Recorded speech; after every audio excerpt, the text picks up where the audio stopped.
Hey everyone, and welcome back to a new video. It's clear that Games Workshop have become exceptionally good at teasing their upcoming releases these days, whether it be through cryptic hints spewed forth from the Rumour engine, or the fact that the Warhammer team is more than comfortable just dropping trailers for major releases out of the blue.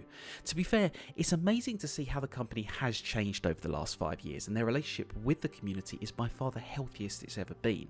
But of course, all of those hints and sudden reveals do, if anything else, create the perfect environment for rumours and speculation within our community, and on occasion these have been correct, giving us a heads up of what GW has been working on and even leading them to later confirm it when the swig is well and truly out of the bag.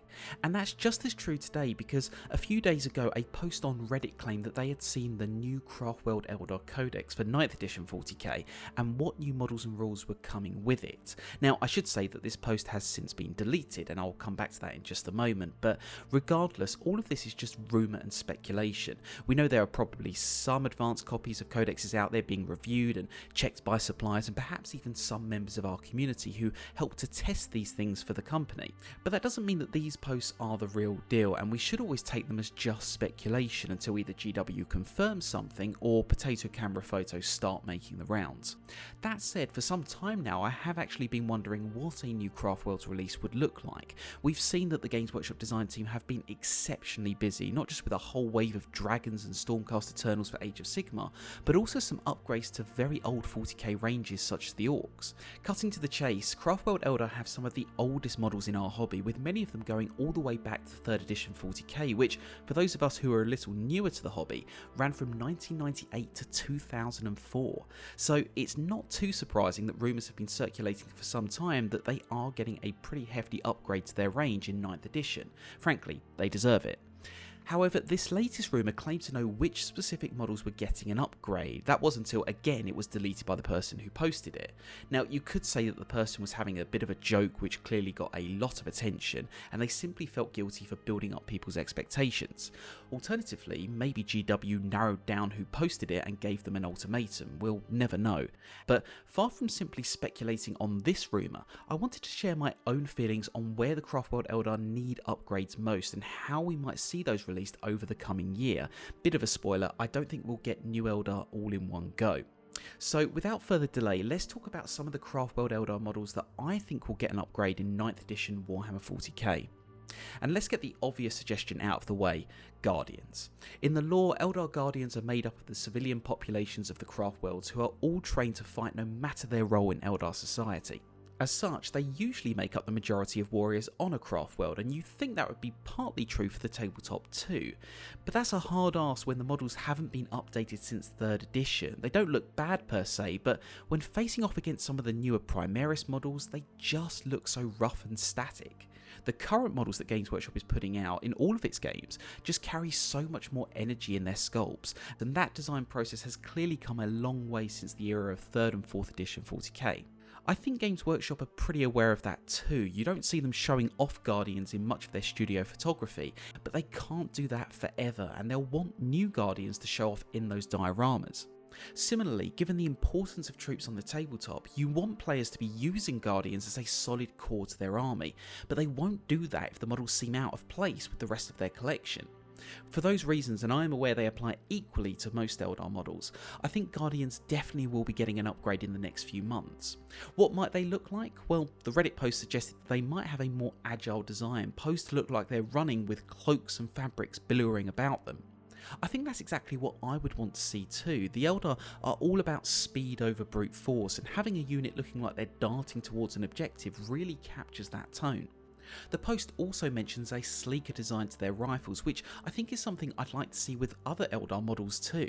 Without going over the fact again that GW's design processes are so much better today, I think we want to see the exotic and delicate aesthetics of the Eldar in all of their weaponry.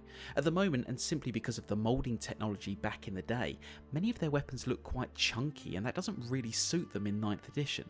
But what of the Aspect Warriors, who are meant to be some of the most ornate and decorated warriors in the whole faction? Well, they did get some love back in 2019 with a new set of Howling Banshees and a pretty cool Jane Zar upgrade, but that was about it.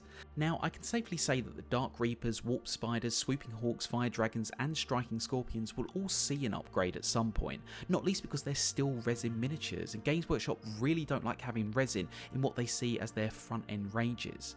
They want to save that stuff for the more advanced corners of the hobby, such as what you get through Forge World. But if I had to pick one set of Aspect Warriors who are likely to beat the others to the punch, I think it would be Dark Reapers. The new Howling Banshees revised the quintessential close combat unit for the Eldar. Just think about how often they appeared in the Dawn of War franchise, for example. Similarly, I think the Dark Reapers are that quintessential Eldar ranged unit, and so with a decent upgrade, they'll also likely find their way into a lot of Craftworld armies that are facing up against some very powerful range factions these days.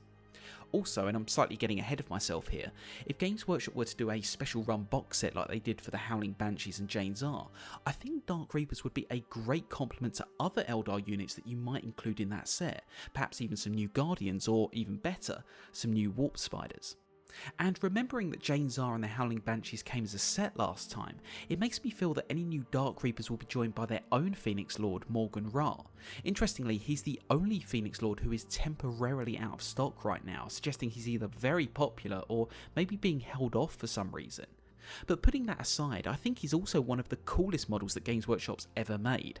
Everything about him shows why he's known as the Harvester of Souls, and he was such a grimdark model even by 3rd edition standards. Imagine how he'd look on the front cover of the Craftworlds Codex, given how Games Workshop have taken the grimdark to 11 in so much of their other artwork for 9th edition. Perhaps more importantly, imagine what the studio team could do with this model given everything we've seen from 40k and Age of Sigmar in recent months. Personally, I can't wait to see a new Morgan Ra. He's definitely coming at some point, whether I'm right or wrong about the timing, and I think he'll be right at home with where 40k is right now, both in the lore and on the tabletop. And it's very much in that frame of mind that makes me think that above anything else, we really need a new avatar model. I know we have the Forge World one, and there was some discussion on Reddit about new male and female avatar designs coming in the future, but we definitely need a replacement for this. Again, I don't want to sound like I'm insulting this sculpt because it was such a cool model back in the day, but that day was around 2002 and we're almost a fifth of a century on from that now. If you think about where we are with the lore of 40k, almost all of the factions are on the offensive, seeking to claim victory from the chaos of all-out war. If the Craftworlds are going to survive, then they'll need to go on the offensive too, and who better to lead them than the incarnation of their own god of war? When the Incarn was released all those years ago, like many, I wondered if this was ushering in a new pantheon for the Eldar, and while that might still be the case, I think the Incarn shows just how exciting a new avatar model could be. If anything, I think the studio team can actually surpass the Forge World one and give us something that can look truly terrifying even while going toe to toe with Guilliman, Mortarion or even Ghazghkull. We don't have that right now, but I'm sure it's coming. And finally, I do think we'll see a new Viper next year. I won't keep going on and on about how old the model is, you can see that for yourself, but I think it's a unit that could really redefine the Eldar metagame if it's brought to life in a new and exciting way. The Reddit post talks about a new iteration of the Viper that seems to suggest that it'll be more of a mobile weapons platform pulled by a modified jet bike instead of being a single vehicle, perhaps like an Eldar version of the Space Wolf Stormrider. In addition, they say that in the middle of the Viper is a gyroscopic harness of 3 half circles and a heavy weapon, which is oddly similar to a Rumour engine we've seen and could suggest that the Viper is embracing that unique Eldar aesthetic I was talking about earlier. It could easily be something else and I'd be happy with that, but I don't think this current Viper model can hold out in the range for much longer. Instead, I think that a new wave of models and rules for Eldar skimmers, starting with the Viper, could really re-energise the meta and bring a bunch of new players to the Craftworlds with them. So how might we see these new models being released over the next year? Well, looking at recent form, I think GW will probably do something similar to the Blood of the Phoenix set before announcing any major releases. That means, if I'm right, we could see something like a new box with Morgan Ra, new Dark Reapers and perhaps even new Guardians and a Viper. And they'll likely be going up against another new set of releases, probably some of these rumoured Chaos Space Marine models, which would be amazing. Quite like World Eaters though. Good man, yeah, we'll take that. I have to take your first answer. Yeah, we ought to do some new miniatures for those at some point. That would be a fine idea. Then, probably in the months that follow, we'll likely see some more substantial releases, likely intertwined with other new codexes and faction releases as the 9th edition engine continues to grind on. That's just my opinion, but looking at Hexfire and Prophecy of the Wolf, it's pretty clear that Games Workshop are fond of keeping new models behind limited run boxes, probably in an attempt to boost sales, but that's a discussion for another day. I think I'll leave things there, but again, I do want to stress that any rumours and suggestions you hear as to what's coming down the line are just that, and this video is no different. In many ways, I think healthy speculation is good for the community because it gets us talking about what we want to see, and that's how the whole Sisters of Battle range came out after all.